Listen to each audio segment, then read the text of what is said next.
friends, welcome to Newfangled Desserts. I'm Mark and thank you for joining me in my kitchen today. I am going to make chocolate chip cookies today, but not just any chocolate chip cookies. We're going to jazz these up with the inclusion of some Cornflake Crunch, which I'm going to tell you a little bit about, and also use some dark bittersweet chocolate chips and caramel chips, both made by Ghirardelli. Chocolate chip cookies are really part of our standard baking repertoire. For me, they've always been a bit of a nemesis, but it's not really fair for me to say that.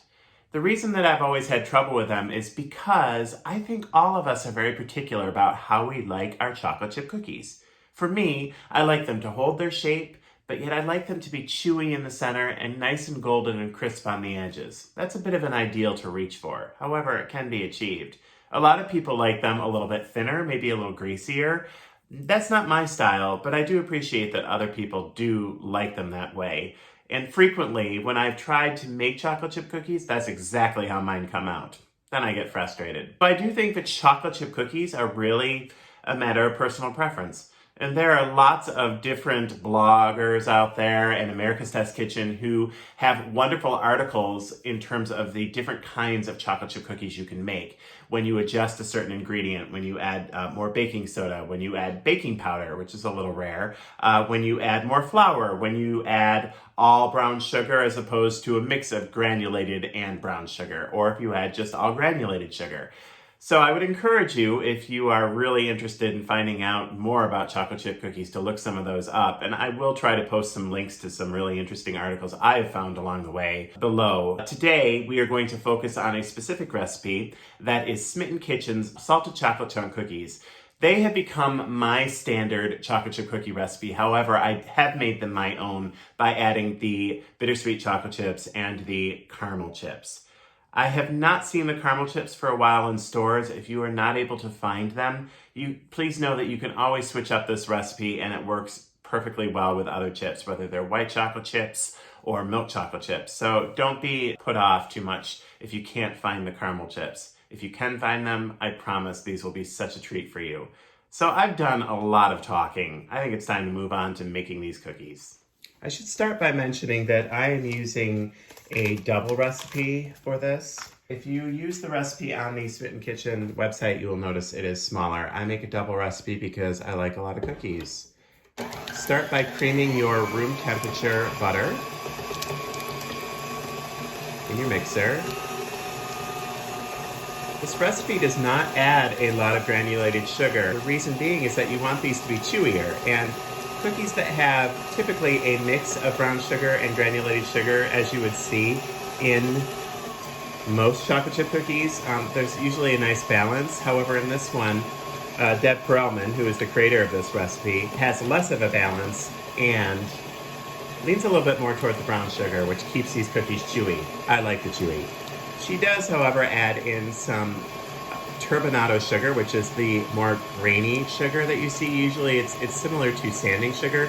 However, it is a raw sugar. It looks more brown than white. It's not bleached out. She claims that this adds a little bit more crunch to the recipe.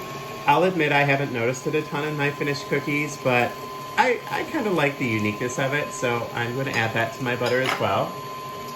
And here is the brown sugar. As I mentioned, this is a lot more than the white sugar that I put in. It's a bigger amount. And I've already spilled some on my counter. Make sure you do not do that, although if you're like me, hey, cookies still come out fine. My mixer is starting to protest a little bit as I add this sugar, but it'll be just fine once I get it all added and start creaming this up. Before I cream this butter and sugar a little bit more, I'm going to scrape down the sides of the bowl just to make sure that all of my butter is thoroughly incorporated into my sugar. When in doubt, always scrape it down. And then let it cream for a few minutes.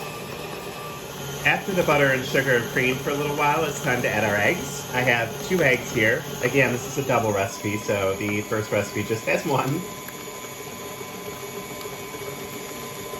Add them one at a time and just let them blend into the creamed mixture. When the first one's gone, I add the next one.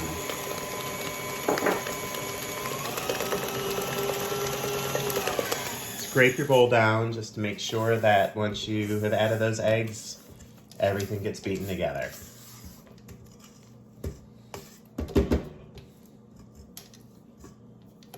Don't forget your beaters. And yes, I am using my fingers here. My hands are clean. I just find that it's easier for me to hook my finger into the crevices of the flat beater on the KitchenAid a little bit more than using a spatula. Keep mixing this together. Now the emphasis in this particular recipe is salt. We are going to add some salt to the cookie dough, but we're also going to add a sprinkling on the top of the cookies right before they bake. So there's a lot of salt in this recipe. I'm going to go ahead and add that right in. Try not to bump the camera when I do that, my apologies. And then I have some baking soda. I'm going to add that right in as well. No need to mix it with your flour. Just go ahead and add it.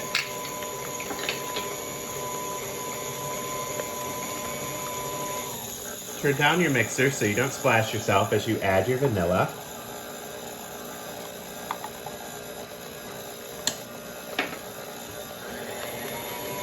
Back up. While this continues to mix, I should let you know that if you do not have the turbinado sugar that I added earlier, you can totally add in extra granulated sugar or brown sugar if you wish. If you like your cookies a little chewier, I would add a little brown sugar instead of granulated sugar. This looks just about right for adding the flour, and we're going to turn down our mixer so that the flour doesn't go everywhere.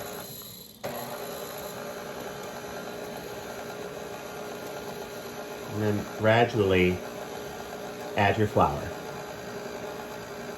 just until it is all mixed in.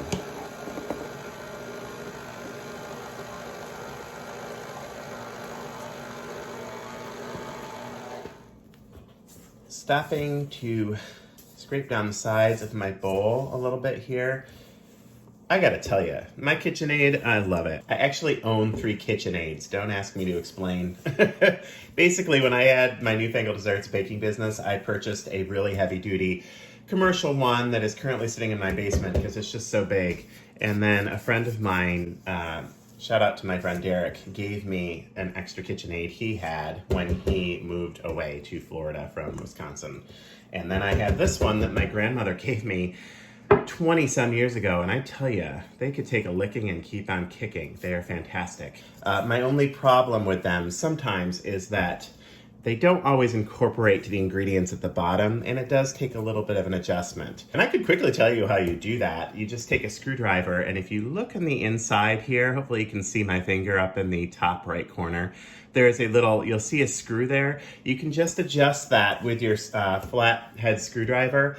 Put I believe a dime in the bottom of your bowl, put in your flat beater and just turn it on. And if it pushes that dime around after you adjust it, then that's perfect. You've got it in the right spot. If it's going above it, you need to adjust a little bit more. If it looks like it's pushing it a little too aggressively, then you need to adjust it a little bit more. So it's kind of a bit of a game, but hey, it's a good tip, and I'm happy to share that with you KitchenAid owners today. Looks like mine needs a little adjusting because there was still some flour in the bottom of my bowl.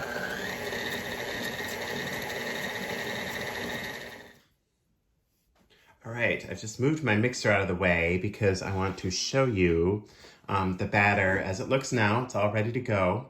And I'm going to add a pound of chocolate chips. I have switched mine up. As I mentioned earlier, I am making a caramel chip and chocolate chip cookie. I'm not using chocolate chunks as she has in the recipe, but chocolate chunks, of course, are divine. So feel free to use those if you'd like. And I needed a pound, so I added a half a pound of the bittersweet Ghirardelli chocolate chips and then a half pound of the caramel chips. Again, you can use white chocolate chips instead of the caramel chips. You can use milk chocolate chips, whatever suits your fancy. So I'm just stirring these in and then add Cornflake Crunch. This is what the Cornflake Crunch looks like. I had a bag of this in my freezer and it lasts for quite a long time. It still tastes really good. Nice and crunchy. It's so good. This recipe, if I can find it online from the actual creator, I will post a link to it below. I am not going to make this in this video, but trust me, It's such a great mix-in for cookies. I just love it, especially these cookies. This recipe is the brainchild of Christina Tosi, who is the amazing baker for Momofuku Milk Bar. I had to say that slowly, otherwise you would think that I'm swearing at you. A lot of the times it's just referred to as Milk Bar. So the Cornflake Crunch is her creation, and I like to make it to mix into cookies. It's also good as like a topping for ice cream. It's incredible. It's basically cornflakes that are crushed up and dry milk powder, sugar, and you bake it all off in your oven and then just keep it handy in a bag in your freezer, and you can just do all manner of things with it, which she strongly suggests. Her baking book, which I will post a link to, is really so much fun to read, and she is such a creative person. I love to read her story and see all of the things she makes. And if you're a new baker in the kitchen and you just want to have fun and experiment, her recipes are just so fun to play around with. She's just delightful, and I love putting her Cornflake Crunch in these cookies. It also kind of makes them my own little unique recipe, which I am really excited to share with you today. I did not measure the amount of Cornflake Crunch. I never do. I just really eyeball it, and as you can see, I'm thinking, I need a little bit more. So I'm just gonna add a smidge more. This will make your cookie dough rather stiff, but the good thing about that is that it'll also make it easier to scoop into balls on the cookie sheets. Okay, now you're going to scoop your cookies out onto your baking sheet that is either lined with a Silpat mat or use parchment paper. I always use parchment or Silpat. It just makes it easier to get the cookies off after they baked. And I like to use a large cookie scoop.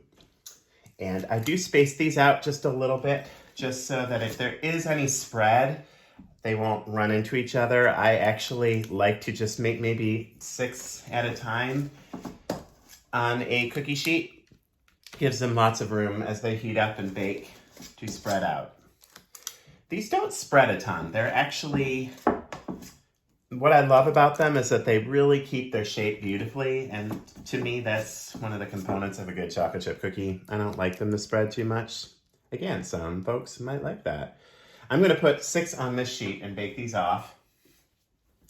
Bear in mind, however, that the beautiful thing about cookie doughs like this is that they can freeze wonderfully. So you can go ahead and pre-scoop these, maybe put them all on one cookie sheet, cover them pretty tightly in plastic wrap, and pop them into your freezer. So you're not kind of gluttonously making a ton of chocolate chip cookies that you're gonna sit on the couch and eat all at once. So save some for later if you don't feel like baking them all off. I'm gonna finish these off with a little sprinkle of Maldon sea salt. This is in the recipe, however, it is also optional. I know a lot of people like salt on their cookies, but some don't, so go with what you prefer. That's the beauty of these cookies. You can really adjust these with what kind of chips you put in and whether you do salt them or not.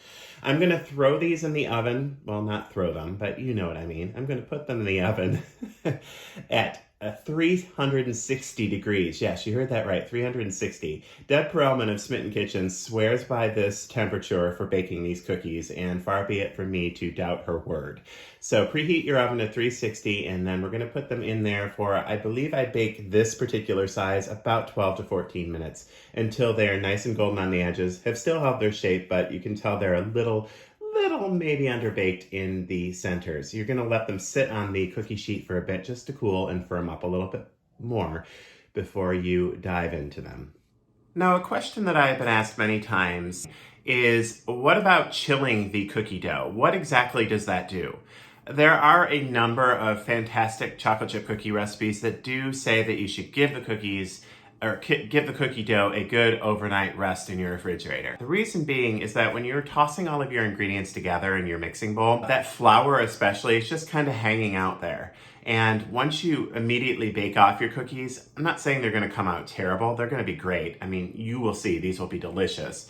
And the nice thing about this recipe is that you can just bake them off right away. You don't need to do the overnight chill. But the overnight chill gives them what I call a little bit of a dough rest. So all of the moisture that comes from the eggs and the butter and all the other ingredients can incorporate into that flour. And as you bake the cookies, the cookies almost puff up a little bit more. If you are a big fan of cookies that hold their shape, as I am, an overnight rest in the refrigerator really can't hurt. The last time that I made these cookies, I did put them in the refrigerator for an overnight rest, and I didn't notice a tremendous difference between how they turned out and how these that I'm baking right off are going to turn out. But I did notice that they held their plump shape a little bit more. Honestly, to chill or not to chill is totally up to you, but I would recommend, if you have the time and the patience, throw your cookies in the refrigerator for an overnight rest. Of course, if a recipe does state right offhand that you should chill this dough overnight, always follow the recipe directions. Don't consider that optional, follow the recipe.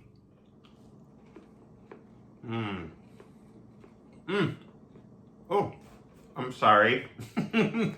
There truly is nothing better than a nice chocolate chip cookie right out of the oven. Nice and gooey, wonderful. The flavors with the bittersweet chocolate and the caramel chips and also that sprinkling of salt on the top. Just perfection. So if you want to make your own salted chocolate chunk cookie, follow the recipe that I posted below from Smitten Kitchen. And feel free to doctor it up however you like. Switch out the chips, maybe don't add the salt. Make your own batch of Cornflake Crunch and toss that in as well. The sky is really the limit. And honestly, I can't say that I can't make a decent chocolate chip cookie after I've made these so many times and they consistently come out so wonderful. If you like the baking recipes that I make here on Newfangled Desserts, please be sure to subscribe to this channel and click the little bell so you are notified whenever I post a new recipe. Additionally, you can follow Newfangled Desserts on Facebook and Instagram. So, until next time, happy baking. Now go make some chocolate chip cookies, pour yourself a great big glass of milk, and enjoy. Bye everyone.